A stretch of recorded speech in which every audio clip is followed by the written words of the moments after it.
All right, ladies and gentlemen, welcome.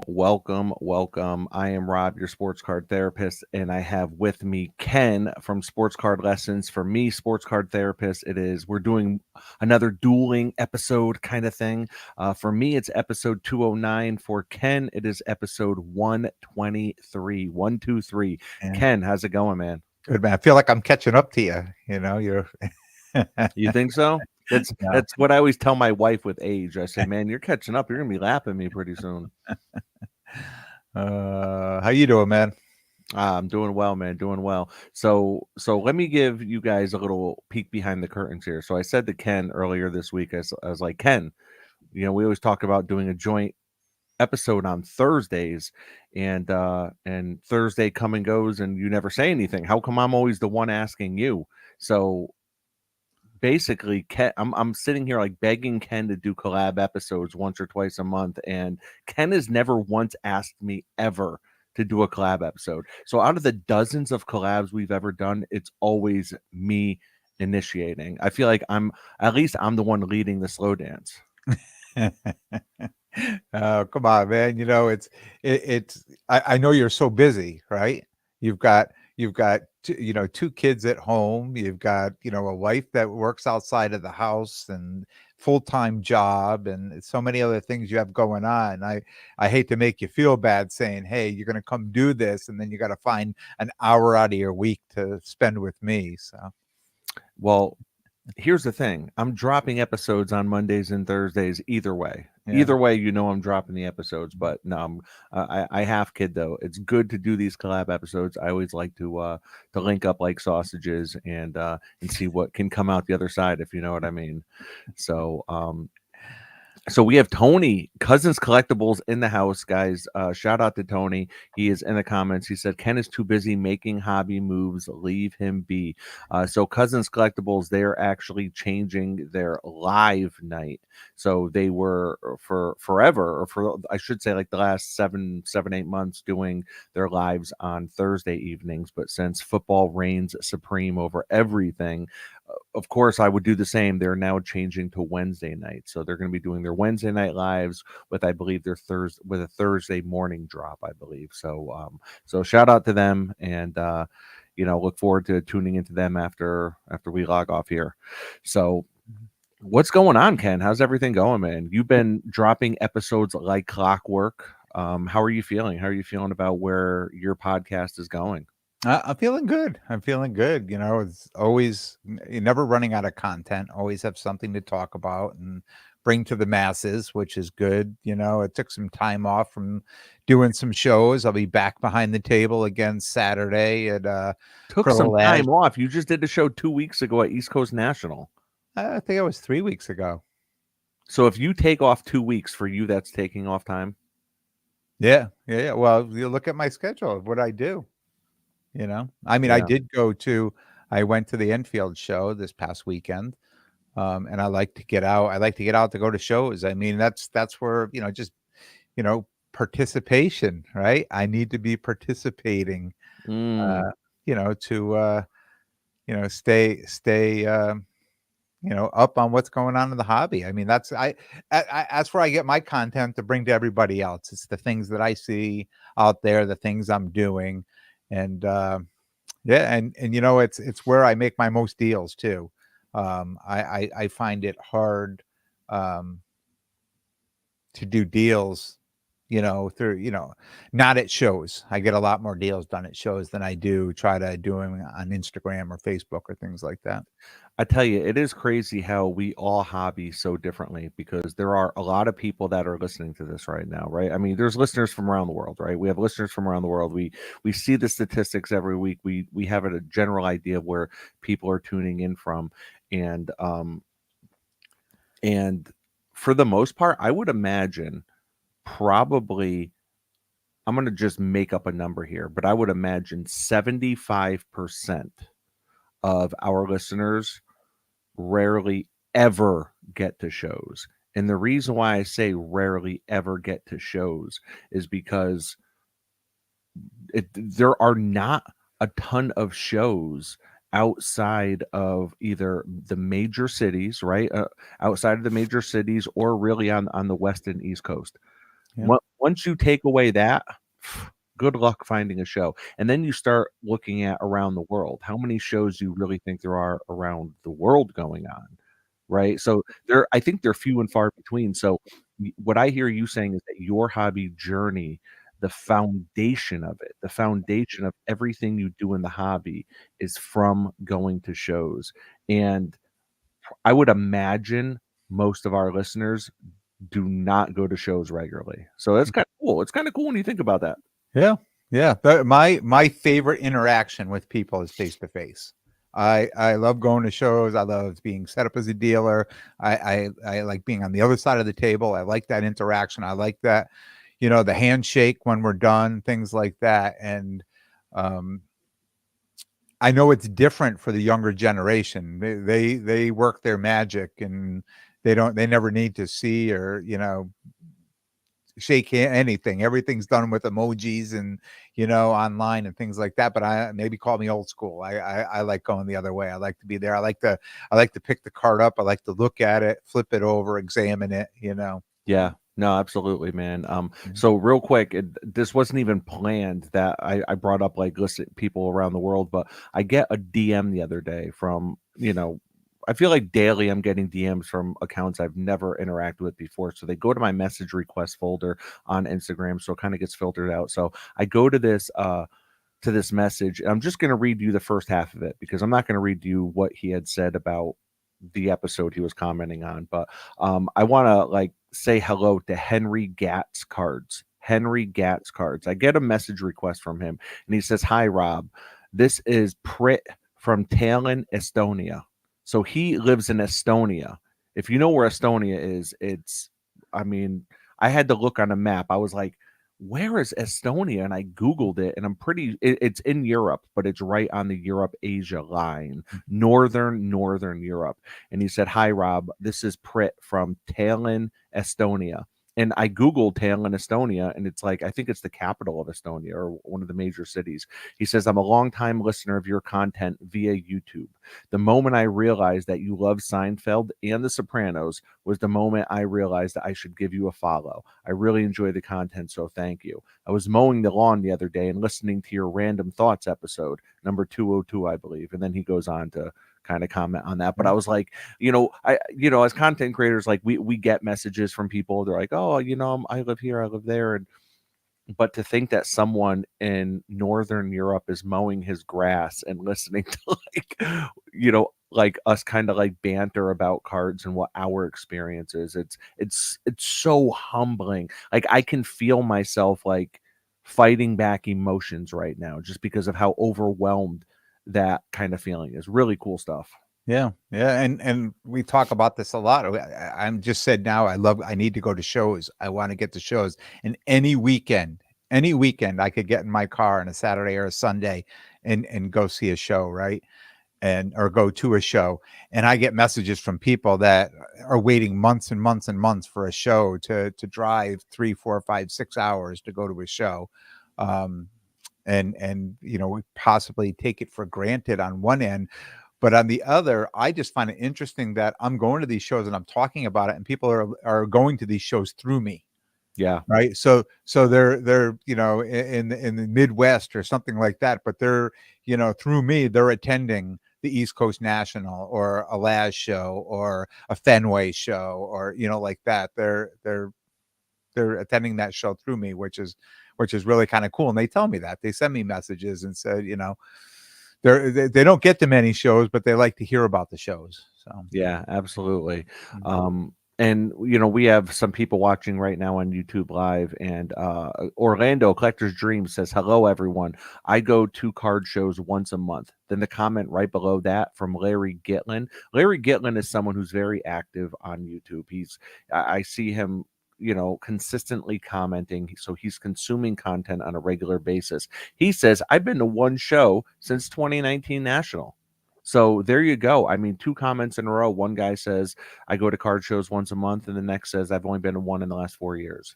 Mhm. So yeah, and this kind of brings us into our topic, I guess, right? Which is cash heavy versus card rich. Because when I think of that, when I think of cash heavy, I think of going to shows, right? I think of going to shows and saying, I mean, there's no feeling, right? Like let's be honest here. There is no feeling. And you walk some shows, you set up at most, right? But there's no feeling like having a wad of cash in your pocket and having your primary goal being leaving with nothing but cards and no cash left. There's no feeling like that. Talk about a kid in a candy store. Yeah, going out going to the national last year, I put a plan together, and I took mostly all my card money. At that time I felt I was card rich, right? And I cashed out mostly every card that I had, and I invested all into football, right? To go to the national. And then I go to the national with a plan to sell it all, and then I sell it all, right? I mean, you want to talk about a kid in a candy store. I mean, when you go out there and you sell 90%, so to me the plan works. Then I come home, cash heavy. So let me ask you, when you said that you put most of your money into football, knowing that we were going to the national, knowing we were going there to set up, you went there, you sold about 90% of what your inventory was. Let me ask you, what percentage do you think, and I know it's so hard to say, every card varies, and one card you might have made 5% on, but that 5% was actually like 2 grand, whereas you could have made 30% on another card that was $100 card. So I get that. Mm. But if you had to kind of guess, just to give an umbrella number, what percentage on those cards did you make overall? I would probably say on the average about 20%. Wow. And About listen, think about it. 20%. If you could put your money into anything and get a 20% return on it, that to me is pretty good, right? That's what most people hope to do with things. But when you take it a step further and say that, now here's the thing, not everyone makes 20%. Let me tell you something. When it comes to cards this year, um I probably lost 20%. I probably lost 20%, and I'm not kidding, because Yeah. so basically you and I are like feeding this ecosystem that is the hobby, right? And Yeah. and See, and you should just give me your money and I don't even have to go do a card show. I know, I know. So there's a Seinfeld episode where they're like, so Elaine loses a job, George finds a job. Jerry always turns out even Steven. So it was like this thing where they were like always kind of like the world was always kind of in balance somehow, because someone was always getting screwed and someone was always like coming up with like this awesome like come up. Yeah. Um, but the reason, and I'm fine with that, because I think definitely in the last probably 18 months to 2 years, I've really shifted from setting up with you regularly and really making pretty good flips. I was doing pretty decent. I was doing decent. Mm. But to me, I'm like, I don't, I would much rather just get a great card and hold it and keep it. And that's kind of what I've done. So what I've done is I've parked my money into some big cards, but I hold them and I own them and I love them and I feel great about them. And whereas you're doing what a lot of smart flippers do. You have your PC, you have your cards that you collect and that you hold, but let's be honest, they're lower end, right? Like, so you're finding like these niche PCs, these niche personal collection type stuff that is allowing you to enjoy the hobby the way that I am, but you're also continuing to circulate your money and get 20% back. Like, that's pretty freaking cool. Yeah, yeah. And I say 20%. We're not, and like you pointed out, it's not on every card. But I would imagine you've taken some losses. yeah, on the football, I really didn't. And I do have to say, I really Well, you bought played that. the cycles well, though. I bought it well. I bought it at a very good price when the market was down, say it was down 10, 12, 15% on a card, right? And then I moved it when the market was up, so really for me Well, to hold on. Let me jump in real quick. So when you say market, you don't mean the overall market. I think you mean like you were playing the cycles, right? So yeah, you just bought playing. football when it was low Yep. because it was the off season and no one gave a crap about buying football, or no Well, one was people thinking were about moving it. football. They were moving it to buy something else. Yeah. That's really what it came down to. They were moving it to buy something else. Um, so I was the guy there to buy it from them, and I was buying it at a very good price. And then I just held it. And I think, that's the key in anything is if you could hold it, buy the card when everybody was selling and sell the card when everybody's buying. Right. I mean, I said that a number of times on the podcast, and that's what I did. And so, even if I was moving that card at 85 or 90%, it was really me selling it at 110 or 115%. Right. Because if I bought it, now there was some cards that never really gained traction.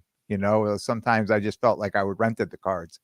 Like I bought the card and then I ended up at the end of the day selling the card for exactly. And I talked about that, the Mahomes 2 p.m. card, right? It was just like, it was almost a wash with that card to bring it in and move it back out. And sometimes you run into cards like that. There's nothing you can do. You can't predict that. Right. So, but if you remember the year before coming out of the National, the market turned. I mean, the whole card market turned and the prices came down. And me remembering that coming into last year, I just wanted to be able to move everything I could. And I talked about this, move everything I could at the National, because what happens if that happens again, right? I didn't want to come home with all these cards and just watching the values of them drop. And thankfully they didn't. Thankfully the market has really been strong. The card market's really been strong, and it's great to see. Yeah. And so when I think of like cash heavy versus card rich, right? Because it does sometimes feel like that's where a lot of us are. And even if you're not card rich, even if you're not rich in the literal sense, even if your collection in total maybe is worth no more than $1,000, if you have $1,000 in cards, but really, 50 or $100 to spend on cards, to me, that's card rich, right? I mean, you have Yeah.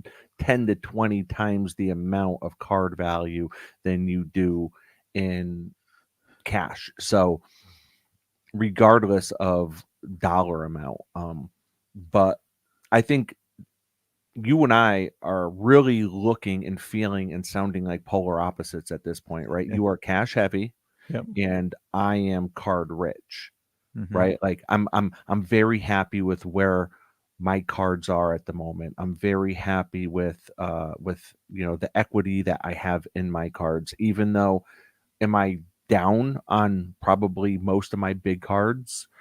Probably, and if I bought it within the last year, I'm probably around even, but I'm fine with that, because I have my cards and I have my cards to look at. And one thing that I've really been wanting to do is figure out a way. This sounds so funny to even say out loud, but I've been trying to think of a way to spend more time with my cards. You know what I mean? Like, and Ken's laughing. If you're not watching, he's When I, laughing when right I now. take them to the winery, the vineyard, or take them over to the park. No, listen, I'm like what I want to do because I have all my cards in my office, right? I have my own office. It's just a couple rooms down from, my bedroom. But when I come in here, I try not to spend too much time in here because wife, kids, and I try to keep it all business when I come in here. I don't hang out in here for 5 hours at a time kind of thing. So I've been thinking like, do I want to try to display my cards like in my bedroom, like next to my side of the bed, like so I can just sit there and like kind of roll over and look at them. Like, so I'm telling you, these are things that go on in my head. I'm like, I really want to be able to do that or something. Then I hear people say, well, what I have is I bought this really nice, $500 Epson picture scanner, image scanner. And what I do is I take perfect images of my cards, and then I always have those images on my phone I can look at. And I'm like, okay, well, that's cool, but it's not the actual card. I mean, I could take a great picture of my cards too and have them on my phone. To me, that's almost like a version of an NFT. It's like I can use it, I can utilize that picture to look at it if I'm at work, if I'm out somewhere, I could use that picture to post it on Instagram. But at the end of the day, you know, they're really just images we're posting. Like I'm talking about the actual physical card. And I think that's why I can never keep my cards in a vault. And I think a lot of flippers or a lot maybe of people that have like super high end cards and they're like, listen, I don't even need that in my house. I don't need a $250,000 card in my house. I'm just going to keep it in the vault kind of thing. But yeah, I am trying to figure out a way to spend more time with my physical cards. Yeah. I take whenever I get anything new, whether it's PC or it's for, going to shows, I always take pictures of it. Right. So I can always go back if I'm talking to somebody, if I'm there with you or I'm there with anybody, I'm talking to somebody, I can go right through the phone. I don't have to go pull a card out or do anything. I have it. But it's interesting you should say that because there are times when in the 2 weeks I didn't go to a show. Now I took some pictures of my cards and I put them up on Instagram. And when I went into my Zion case to get some cards out, I was like, "Oh my god, I forgot about this." And I don't know if you ever do that, but like I'll pull out a card and it's not on my mind, right? So I have the 2017 Mahomes, the lime green, right? The lime green optic, and I forgot I even had it. Now, how did I forget? Because it's in my case, it's not on the shelf behind me. But all of a sudden, when I see that, I'm like, oh, my heart starts beating. Right, I get all excited. It's like seeing somebody you hadn't seen in a long time, and you didn't expect to see him somewhere, and you did.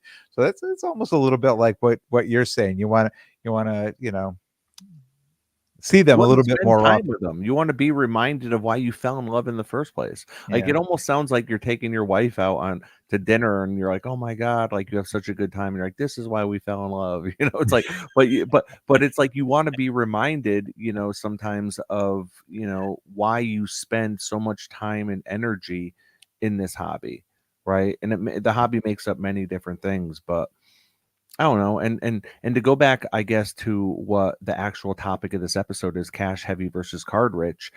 I think the reason why I'm really happy with being card rich is because when I'm cash heavy, to me, my ultimate goal is to get card rich.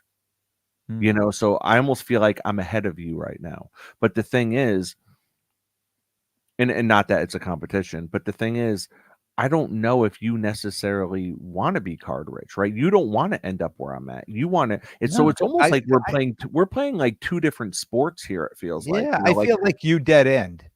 I feel like what you're doing is fine because that's how you want a hobby, right? And everybody's going to hobby differently.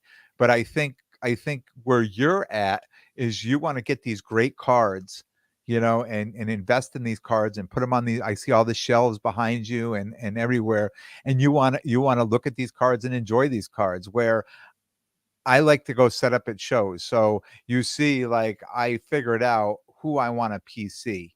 and those are the cards I'm going to buy, and those are the cards I'm going to keep, and they're never going to go in my case, and they're never going to travel out of my office or go to shows or anything like that. But then all the other cards I have, I want to be able to bring them and set them up at shows. And even if somebody doesn't buy them, I'm still looking at them. Other people are still looking at them. I'm hoping I'm going to sell them, right? So I keep the cycle going. Whereas, and we just had this conversation the other day about, you know, how active are you going to be at shows? And what did you say? I'm card rich right now. I don't know what I'm going to be, you know, how much I'm going to be putting in my case. I don't know. So I mean, our train of thought is completely different right now. You're right, polar opposite. And it feels like we're playing two different sports at this point, right? Like, you know, I know one thing I've really, so I'm vintage is my first love. You know, I'm always gonna have my vintage, and I'm always looking at vintage. My watch, half of my watch list on eBay or PWCC is vintage, right? But one thing that I've really been doing for the last year is, man, my Eli Manning PC. And I've talked about it a lot, how he has really, it's really risen to the top of my PC pyramid. And it's because it brings me so much joy, it brings me so much happiness.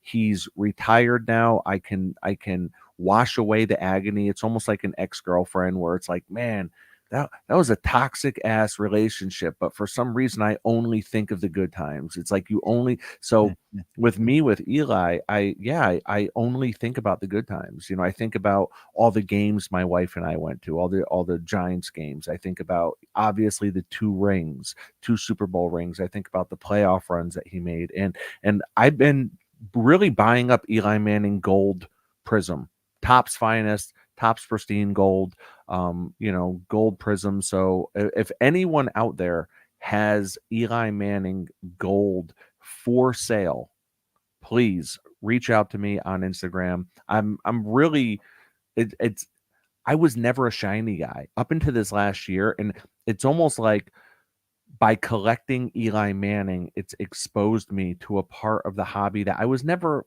thrilled about. I was never thrilled about this manufactured rarity, this, you know, all this kind of stuff. But I think I have a new appreciation for all the shiny stuff and the numbered, serial numbered cards because of Eli.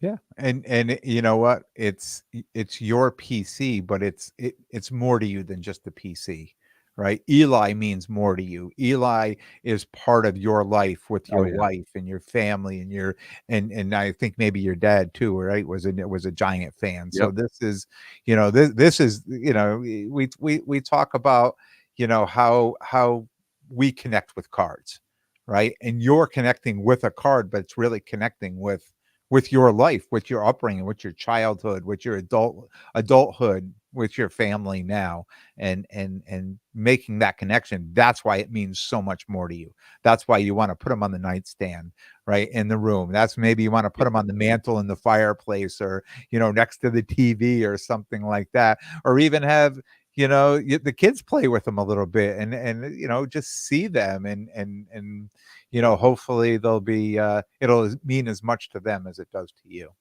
Yeah. Yeah. No, absolutely, man. And I know with you, you are someone that your entire life you've loved collectibles, right? It's always been about collectibles. You've loved collectibles. You've talked about how, you know, you did the whole Beanie Baby thing in the 90s. Then you talked about how you did the whole Disney was the new brand for Pixar, right? And you Toy Story. Toy Story. You were Yeah. buying up all this rare and scarce Toy Story memorabilia because you were like, first of all, you love the memorabilia, you love the collectibles, but also you love the transaction. And you've talked to me about that. We've had all these conversations. I mean, the amount of hours you and I have spent in a car together has been unreal. We've gotten to know each other so well. Yeah. But you've talked about loving collectibles, loving the transaction, loving the bargaining, the haggling, right? And not in like one of those like bad ways where you have to win everything, but in reality, I think when you're talking about negotiation, you're kind of jockeying, right? Like negotiating is kind of like a sport.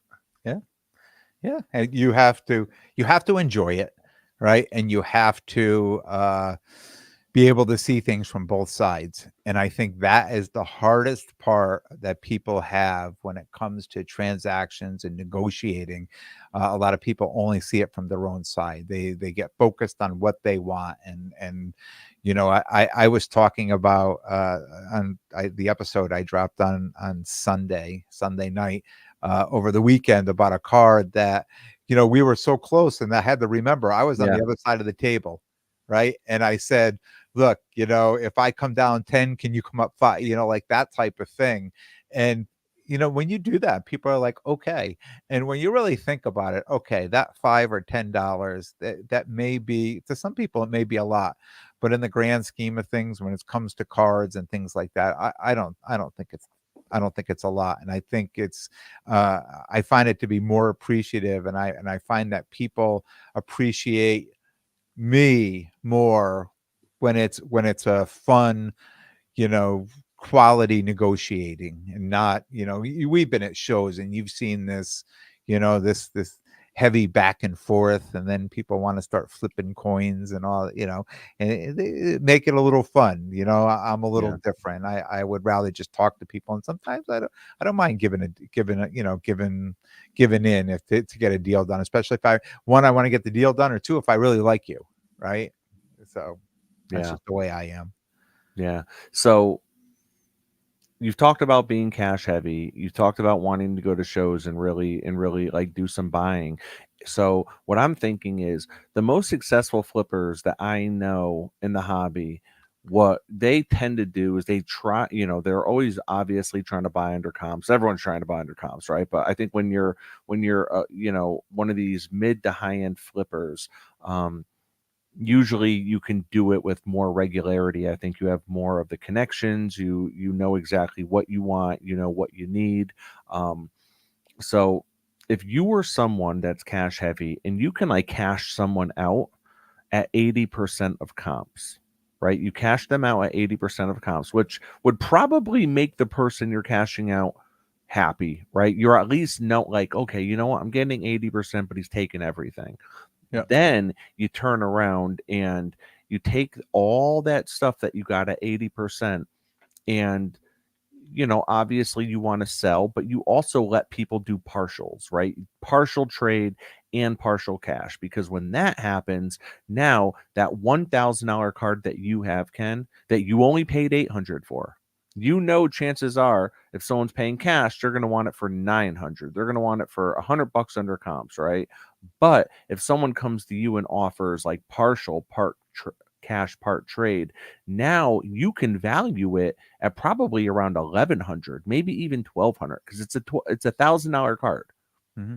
So if someone's coming to you and they're like, Ken, I have part cash, part trade, what can you do? And you're like, well, if you give me 1,100 for the value, then we can do something. Rinse and repeat. And I think that's what a lot of these flippers do. They're able to buy cards at 80%, and they're able to move them at 110 because of the partial and because they're getting as much value out of it as possible. So when you know of people that operate like that, what do you think helps them be so successful versus the ones that like try to do that and can't figure it out? I mean, I'm probably one of those people who try to do it and is trying to figure it out. But I think the biggest thing here is their connections, is the people that they're connected to. People don't. I'm going to try to say this as nicely as possible. People don't bring their crap to them to try to cash out of dead inventory, right? People are bringing them solid cards that they know, that could be, for all intent and purposes, liquid, but a card that's going to move pretty quickly. And I think when they're in that lane with those connections, it's very easy to bring those cards in and move those cards right back out, rinse and repeat like that.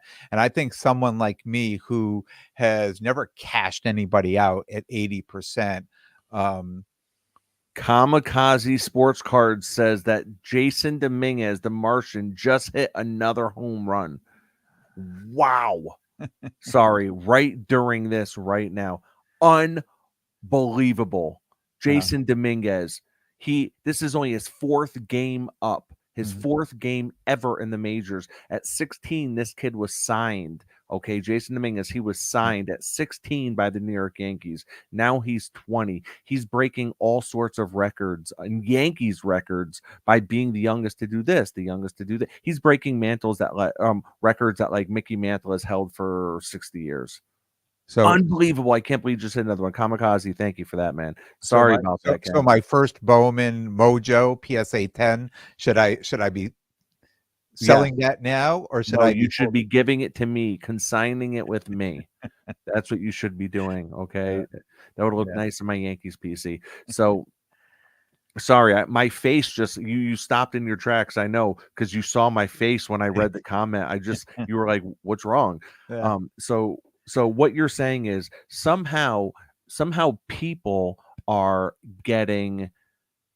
People are getting this reputation. They're getting the reputation that I buy and I will cash you out. So the question is, how do you plant the seed for that reputation? Ken, if you want that reputation of cashing people out because you're willing to do so because you're cash heavy, how does that start? I'm going to start with cashing people out, right? Yeah. You have to start cashing people out. Because word spreads. You go to these shows and there's a handful of shows. There's a handful of people we know. I don't need to start naming people, but the people come to them. They'll walk in the show. They'll go through the front door. They'll pass by me. They'll pass by you. They'll pass by 80% of the people in there, and they'll go right to certain people and open up their case and say, are you buying, or it's all for sale? And I'll hear the conversations. I know the people I've set up next to them, and they'll say, yeah, at like 75, 80% I'm buying, as long as you're okay with that. And they're like, oh yeah, 100%. I get people come to my table and they're like, are you buying? I'm like, I try that. Yeah, 75, 80%, 75%. Oh, forget it. They just keep walking. So I'm like, oh, I can't say that anymore. I just have to say yes. And then start the negotiating from there. Right. So I try to be that person, and I try to emulate the people that I see are doing this, and they're doing it, that I think they're very successful at it. And a couple of them, I've talked to them, and it's the same thing. It's just having the connections, right? It's just having the people, knowing the people, and having that rapport with people that you've cashed out already, and they come to the show to cash you out. So I'm close. These people have been doing it a little longer than me. They have more connections. They're a little bit more trusted, and I'm looking to kind of be that guy, moving forward, or somebody that people are comfortable with bringing me their cards and giving me an opportunity to cash them out. Yeah. And I think what I've seen that people do that have the most success with doing it, right? If they know they're going to a show, right? If you know you are going to the East Coast National, Ken, whether if it is to set up or whether if it is to walk it, okay? What you want to do is maybe 2 or 3 days in advance, post on your story, or post it even on your actual Instagram profile itself. In big letters, cashing people out, boom. And then you put want list, currently buying, and then you write exactly what you are buying. You get very specific with it, because when you do that, I think that's when people really get drawn to it. And then people, if you post that in your story, you post that in your profile, what's happening is, do you know how many people send me Eli Manning cards for sale? I'm not finding these Eli cards. They're getting sent. The people are middlemanning it for me. And it's not like I'm getting a discount on these cards, but what happens is people start sending them to other people. So if you're like, I am buying Mahomes heavy, I am buying hockey heavy, boom. You know what's going to happen? All it takes are 1, 2, or 3 hockey people, and they're going to start sending it out to everyone in their community. And all it takes is one hockey guy who's never heard of you. You've never heard of him. You've never laid eyes on his cards. He doesn't even know what your Instagram profile looks like. But now you're getting connected via the internet. Thank you. His little mic drop. So, you know what I mean? So thank you very much, Elon Musk. No, I'm kidding. So yeah, I think like that's got to be it. And then and then when the time comes and you find a good enough score, and you're like, oh man, you know what? Like, do it. when it feels good and in your mind, your mind might be racing like, oh my God, am I going to drop 7K on buying out this guy's collection? Like, this feels kind of nuts. This is foreign territory to me. If it feels good and the numbers make sense for you, take that slight risk. Yeah. Now, that's a lot different than what I've seen other influencers say, like, not sure what you want to do with your life, mortgage your home and invest in sports cars. Like, I've seen people give out terrible life advice, right? I've seen people like, yeah, man, not sure about college or sports cards, do sports cards. All you got to do is summon it and it'll come to you, or like all that Don't crap. tell your wife; she'll thank you later. Exactly.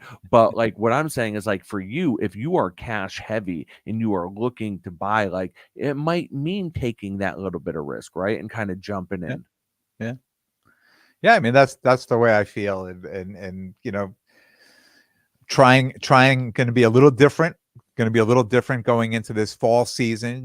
This is, to me, I mean, I know obviously the National is a busy time, but I think the fall season right now, this September right through to December is this is really busy. These are like the big shows in our area that do very, very well.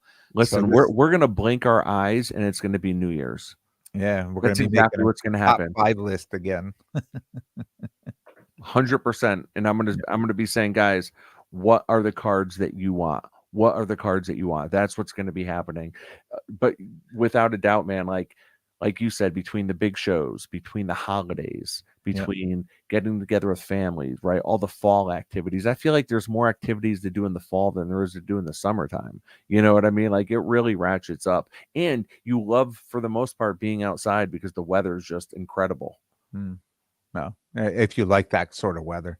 I'm happy with it now with 95 and humidity. I like the heat. Get out of here. You're I happy do. with 90. You would take 95 and humid over 70 and breezy? Absolutely. Oh my 100%. We could not be more polar opposites, man. Listen, I am like your typical white girl meme where they're like, give me chilly nights and give me pumpkin spice lattes. I'm like, listen, you're damn right, man. I want to go to Dunkin' Donuts. I want to get me a single pump of pumpkin swirl, not like 4 pumps like it calls for, just a single pump, just a cup enough of to wet my sugar. whistle. What was that? Just a cup of sugar. Just get a cup of sugar and pour it in. Listen, a single pump, I don't feel too guilty about that. But yeah, man, I love all the summer stuff. Give me campfires, give me hoodies and cargo shorts, and love all that, man. Yeah, but this is the time. This is the time of year that all the shows, and we're gonna try things just a little different. I'm gonna make a bigger sign that that I'm buying, and well, we'll see what happens. I mean, it's gonna, people really know me now at these shows, as I set up at so many shows that if I don't set up, I'm walking the show. So I know so many people now that I think I'm very close to getting to the next level and being a guy that people recognize and want to come and do business with. So yeah, no, without a doubt, man. Yeah. Well, listen, man, we're at the 45-minute mark. You've been a lifelong Chiefs fan, right? You're not a bandwagon guy. You're not a guy that just started, rooting for them in the last couple of years. And your initials, for God's sakes, are KC, right? Your initials. Yeah. I'm RG, you're KC. So it only makes sense.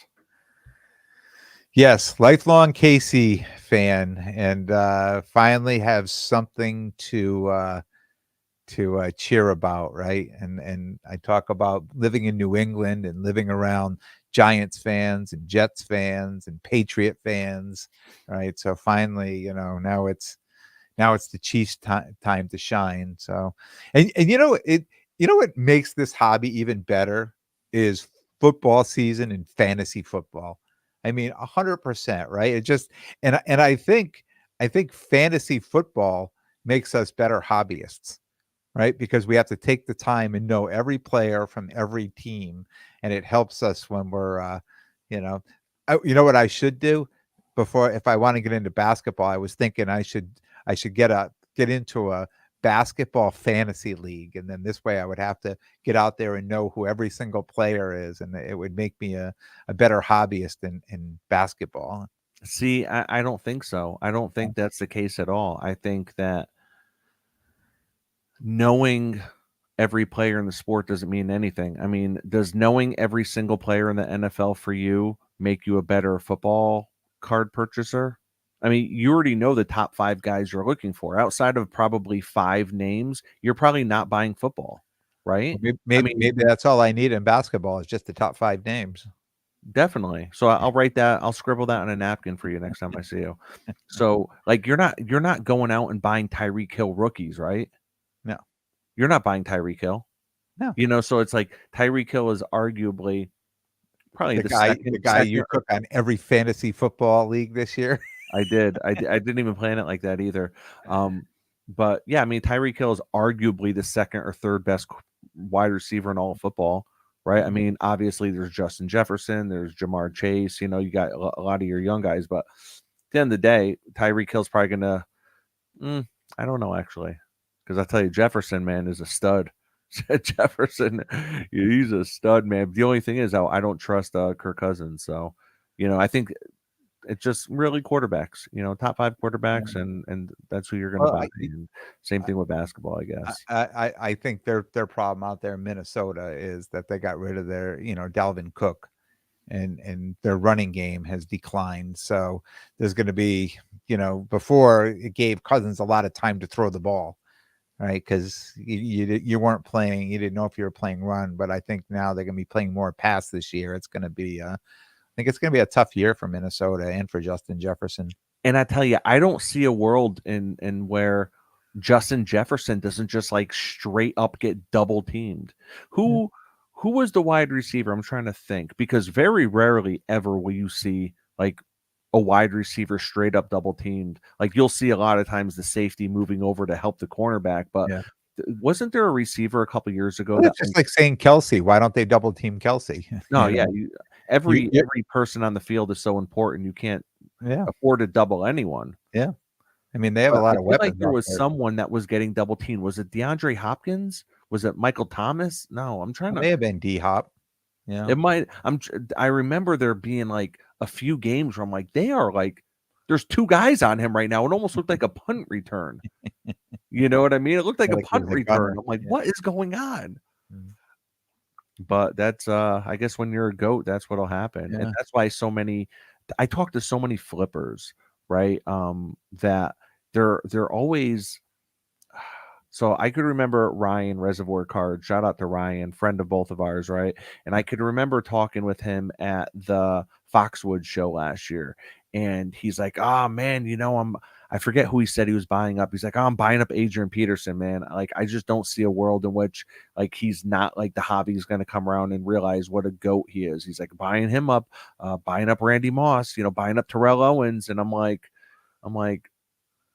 awesome. Like, I think that's great. But if you're looking at it as an investment, I almost feel like if you were a flipper or an investor, you're going to lose patience holding those cards before those cards ever go up. I think the only people that benefit from GOATs like that are people that are absolute collectors of those players. And hey, the sun just shined on that guy in the hobby. So guess what? It paid off that you were an Adrian Peterson collector, because now, his cards are actually really high.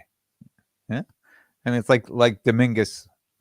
Say I told you I have a card probably full of dust in the closet, the PSA 10, and I see it at every show. And I remember getting that card and coming back at 10, thinking to myself, "Oh my God, I hit the lottery," right? And then realized that it was going to be a long time before, And that's the one thing I've learned about baseball, though. These guys, their cards could be crap for 2 years, 3 years, and then all of a sudden, even longer than that, even longer. longer. These cards, and then they'll be like, "Oh, this is the guy to buy." I'm like, "Are you kidding me? I sold this cards like 3 years ago. Like, oh, I should have held them longer." Yeah. Well, listen, best of luck to your Chiefs. I know they play Thursday night, which is tomorrow at the time of this releasing tonight. My Giants are playing Dallas Sunday night, week 1. I feel like it's always Giants Dallas in prime time, which is okay by me. I'm usually not ever very confident. I'm never cocky with the Giants. Yeah. Never cocky with them. But Look good I this am year. feeling confident. I really am. I feel like we might steal the division this year. I'm not kidding. Like, I'm not kidding. I'm not saying Super Bowl, but I feel like we're kind of sneaky. I feel like we're sneaky good. So They're watch going to be out. good games. The East is going to have some good games, and even this weekend. I mean, I know your Giants are Dallas, and then what do we? Monday night we have Jets Oh, and Jets. Bills. I mean, we got some great football You for the got next some 4 games. or You 5 got some days. Yeah. games. So Oh. and I'm getting ready for a show on Saturday. So. Yeah, so Laz is having his show, right, this Yeah. coming weekend, so you're doing the Laz show. I was Sheep gonna do it Caucus. with you. You and I both got tables, but I'm not gonna be there. You're taking my second table. Yep. You're taking my table to be your second. So definite shout out to Laz. Laz has been a friend of both of ours for, going on a few years now. So, much love to him and his store, Pop Century Collectibles in Oakland, New Jersey. Yeah. So with that being said, guys, I got nothing. Anything on your end? That's it. Just if you're in New Jersey at the last show, come see me. If you're cashing out of your cards, come see me. I'll be the guy right by the front door at the last show. Listen, I had people in the comments already, guys. We appreciate all the comments from you guys throughout the show. We appreciate it very much, man. I've been putting them up on the screen. But Dez says that is cocky. I'm a Giants fan and I'm very careful about predicting. Listen, I never predict, but I think I'm drinking the Giants Kool-Aid this season, man. With Waller and Daniel Jones taking yet another step, seeing what he did with the new system last year, brand new system last year, and he minimized so many mistakes. Now this is going to sound pretty stupid and Captain Obvious what I'm about to say, but I feel like he's so close to doing it. Really, all he needs to do is convert these drives into touchdowns. He needs to finish these drives, and I think he can do that. I think he's going to do that. I think he's going to finish these drives, and when he does, they're going to turn into a lot more W's than we're used to. Kamikaze Sports Cars says Giants Jets Super Bowl. Kamikaze says Ken's buying at 50%. Buying heavy at 50%. Yeah, no one's ever going to come see me now. Oh man. But yeah, man, listen, appreciate you very much, Ken. Appreciate everyone for tuning in, everyone that's here live in the chat. We appreciate you guys very much. Ken and I now we drop on the same days, right? Now, Mondays and Thursdays. I know both. I mean, people get to listen to us back to back, and now Cousins would be dropping too. It'll be like back to back to back, right? Yeah, absolutely. Yeah. All right, guys. So with that being said, thank you very much for tuning in. Take care of yourselves and your collection. Take care of yourselves and everyone around you. Thanks, Rob.